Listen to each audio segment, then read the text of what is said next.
Hello everyone, Radhe Radhe. Welcome to my YouTube channel read with Radha. I hope आप सब ठीक होंगे और आपकी पढ़ाई अच्छी चल रही होगी। तो आपको पता है कल एग्जाम सिटी आ चुकी है सबकी। आई होप आप सब ने अपने एग्जाम सिटी और एग्जाम डेट देख ली होगी। और आपको मेरी एग्जाम डेट और एग्जाम सिटी भी आपको पता चल गई होगी। शॉर्ट मैंने डाला था सुबह, और अगर नहीं पता है तो मैं फिर भी बता देती हूँ। मेरा एग्जाम 15 मार्च को है और शिफ्ट तो आपको पता है वही 3 से 4 दिन पहले पता चलेगी। और मेरा जो एग्ज़ाम है वो मथुरा में है, और कॉलेज भी तभी पता चलेगा अभी जब एडमिट कार्ड आएगा। बाकी जिन लोगों का 14 को है उनको ऑल द बेस्ट। और ऐसा है कि 14 को है वो अच्छी बात है। एक तो ये है कि देकर फ्री हो जाओ, टेंशन नहीं होती। 15 को जिन लोगों का है उनको टेंशन रहेगी कि पता नहीं कैसा एग्जाम आ रहा है, हमें यहाँ से देखने को मिल जाए वहाँ से देखने को मिल जाए। और आपको पता है एक नोटिस के माध्यम से एनालाइज के लिए भी मना कर दिया गया है, तो कोई भी टीचर इसका एनालाइज भी नहीं कराएगा। तो इससे 15 वाले को मुझे नहीं लगता कुछ फ़ायदा होगा। और ये है कि 14 को ये भी फ़ायदा होता है कि फर्स्ट शिफ्ट होती है, तो नॉर्मलाइजेशन में भी ज़्यादा नहीं होगा। पता है मुझे इसमें नॉर्मलाइजेशन ज़्यादा नहीं होगा। वही 4 शिफ्ट हैं, तो नॉर्मलाइजेशन का जो ये है कि एक दो दो नंबर का, 1-2 नंबर 2-3 नंबर का ही ये आपको अंतर देखने को मिलेगा। लेकिन ये है कि 14 में जो जिन लोगों का एग्ज़ाम है उनको ये है कि उनको कोई भी ये नहीं है कि उनके नंबर घट सकते हैं, उनके नंबर बढ़ेंगे ही। 1-2 नंबर बढ़ जाता है आराम से। और बाकी और ज़्यादा नॉर्मलाइजेशन का फ़र्क भी नहीं पड़ता है इसमें, क्योंकि जब एग्ज़ाम ज़्यादा दिन चलता है, जब ज़्यादा नॉर्मलाइजेशन होता है।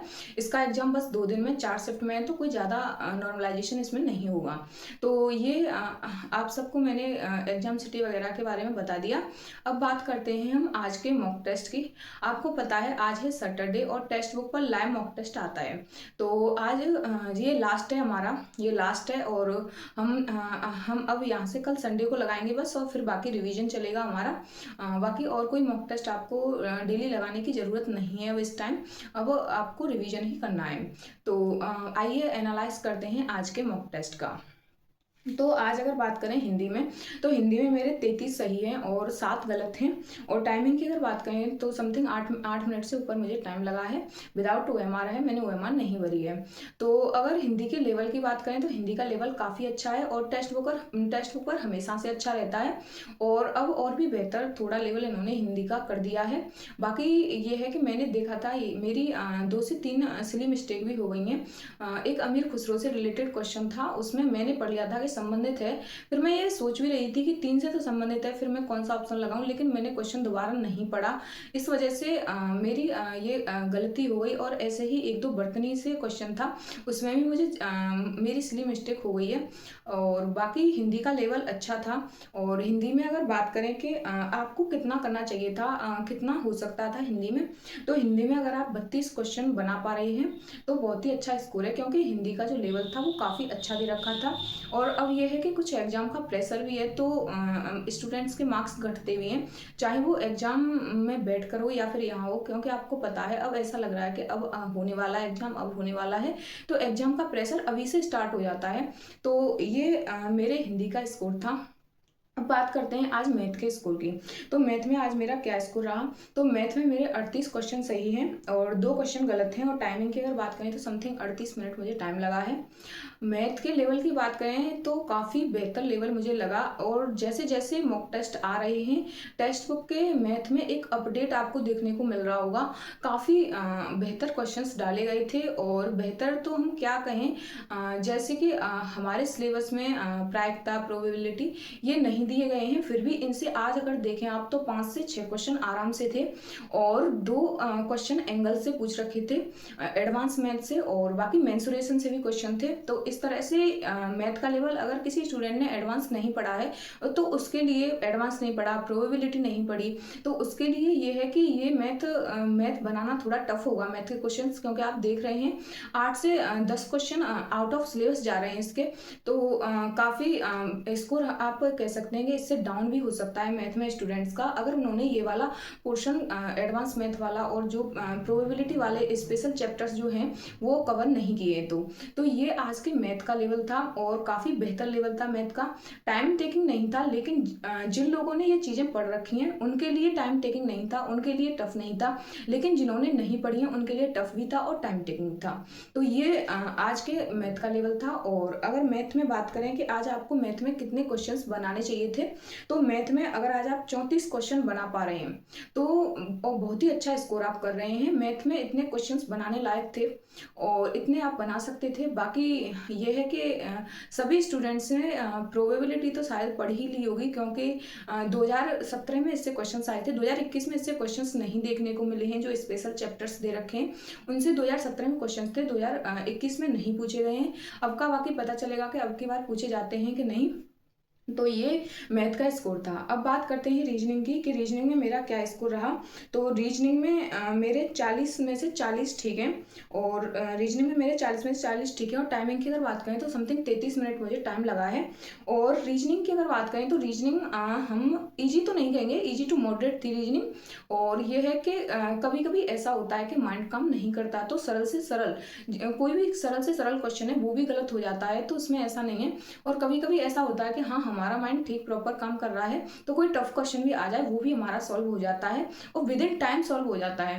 तो ऐसा नहीं है कि कोई भी लेवल हार्ड होता है या कोई वो होता है। हमारा माइंड सेट भी होता है कि हमारा माइंड कैसा उस टाइम पर काम कर रहा है और क्वेश्चन हमसे बन पा रहे हैं या नहीं। वहीं अगर कोई क्वेश्चन है जो हमसे नहीं बन पा रहा है लेकिन दूसरे स्टूडेंट से बन पा रहा है, इसका मतलब वो क्वेश्चन टफ नहीं था। और वो क्वेश्चन टफ नहीं था, लेकिन हाँ हमारा ये है कि हमारे मन में कुछ घबराहट थी या फिर कुछ हमसे पढ़ने से रह गया, तो इस वजह से वो क्वेश्चन हमसे नहीं बना। तो ऐसा हो जाता है अक्सर, लेकिन इसमें ऐसा कोई बात नहीं है, प्रेशर की वजह से होता है। बाकी आप प्रेशर हैंडल कीजिए और अभी से आप ऐसा करेंगे तो आगे मतलब ये है कि एग्जाम में आपको कोई भी प्रॉब्लम नहीं होगी। तो ये मेरा रीजनिंग का स्कोर था। टाइमिंग मैंने बता दी। और रीजनिंग में अगर बात करें कि आज रीजनिंग में आप कितना क्वेश्चन बना सकते हैं, तो रीजनिंग में अगर आज आप 36 क्वेश्चन बना पा रहे हैं, बहुत ही अच्छा स्कोर आज का आपका रीजनिंग में है। 36 क्वेश्चन बहुत ही अच्छा स्कोर हो जाएगा आज के रीजनिंग के हिसाब से। और अगर बात करें आज के जीएस में, तो आज के जीएस की अगर बात करें तो जीएस में मेरे 27 क्वेश्चन सही हैं और 13 क्वेश्चन गलत हैं। और टाइमिंग की अगर बात करें तो समथिंग 9 मिनट मुझे टाइम लगा है और काफ़ी बेहतर जीएस पूछ रखी थी और लेवल भी काफ़ी अच्छा था। आप मॉडरेट टू हार्ड कह सकते हैं जीएस को। और ये है कि मेरी इसमें शायद 2 सिली मिस्टेक्स भी हुई हैं, 2 सिली मिस्टेक्स हुई हैं मेरी, 2 से 3 कह सकते हैं आप। जैसे कि एक क्वेश्चन इसमें बहुत ही अच्छा पूछ रखा था। एक क्वेश्चन पूछ रखा था, ये जो हमारा एकांत परिरोध होता है तो उसमें अगर 8 महीने की सजा है तो उसमें कितना एकांत परिरोध दिया जा सकता है। काफ़ी अच्छा क्वेश्चन था। मैंने ये क्वेश्चन मतलब ये अलग अलग टाइप से इसका एकांत परिरोध के क्वेश्चन पढ़े हैं, लेकिन ये वाला क्वेश्चन मैंने नहीं पढ़ा। तो काफ़ी अच्छा क्वेश्चन था। और मेरी सिली मिस्टेक्स कैसे हो गई कि एकांत परिरोध का क्वेश्चन करने के बाद जो हमारा निवारक निरोध का क्वेश्चन था उसमें मुझे पढ़ने में कन्फ्यूजन हो गया, और उसके जो निवारक निरोध की मैक्सिमम अवधि पूछी थी उसमें मुझे गलत हो गया, क्योंकि मेरे माइंड में चल रहा था ये एकांत परिरोध और उसमें निवारक निरोध का क्वेश्चन आएगा और वो ऐसे गलत हो गया। तो ऐसे हो जाता है कभी कभी हमारे साथ। तो बाकी जीएस का लेवल काफ़ी अच्छा था और टाइम मैंने बता दिया। और अगर जीएस में बात करें कि आज आपको कितने क्वेश्चंस करने चाहिए थे, तो जीएस में अगर आप 25 क्वेश्चन बना पा रहे हैं तो बहुत ही अच्छा स्कोर आप कर रहे हैं। तो अब बात करते हैं हम ओवरऑल स्कोर की कि ओवरऑल मेरा कितना बन रहा है। तो ओवरऑल मेरा स्कोर आज 345 है। और रैंक की अगर बात करें तो जब तक मैंने दिया है समथिंग 2000 मान सकते हैं, 1950 हो रहे हैं और 31 रैंक मेरी हो रही है। और अगर बात करें परसेंटाइल की तो 98.47 परसेंटाइल है मेरी। और ये था आज के मॉक टेस्ट का मेरा स्कोर। और बात करते हैं आज के सेफ स्कोर की कि आज कितना सेफ स्कोर हो सकता है। तो आज अगर हिंदी में 32 क्वेश्चन, रीजनिंग में 36 क्वेश्चन, मैथ में 34 क्वेश्चन और जीएस में 25 क्वेश्चन, ओवरऑल 127 क्वेश्चंस बन रहे हैं। और अगर मार्क्स की बात करें तो 317.5 मार्क्स। आज के जो मॉक टेस्ट का लेवल था वो काफ़ी अच्छा था और उस हिसाब से 317 मार्क्स या 320 मार्क्स आप बना पा रहे हैं तो काफ़ी बेहतर स्कोर है आपका। और ऐसे ही अपनी मेहनत करते रहिए। और एग्जाम में आपको पता है ज़्यादा टाइम नहीं है, 8 दिन हमारे बच्चे हैं। 7 से 8 दिन बचे हैं हमारे। आज के 7 तारीख हो चुकी है, तो वही 6 से 7 दिन आप कह सकते हैं 14 वालों के लिए। तो ये आज के मॉक टेस्ट का एनालाइज था। आई होप आप सब ने लगा लिया होगा और गर्ल्स 10 नंबर कम करके चले, और बाकी एग्जाम में पता चलेगा एग्जाम का लेवल कैसा रहता है और हमारे मार्क्स कैसे बनते हैं। और कल आपको पता है संडे है, तो कल RW1 मॉक टेस्ट आएगा, उसके एनालाइज में मिलते हैं। और जो भी स्टूडेंट नए हैं वो चैनल को सब्सक्राइब कर लें। Thank you.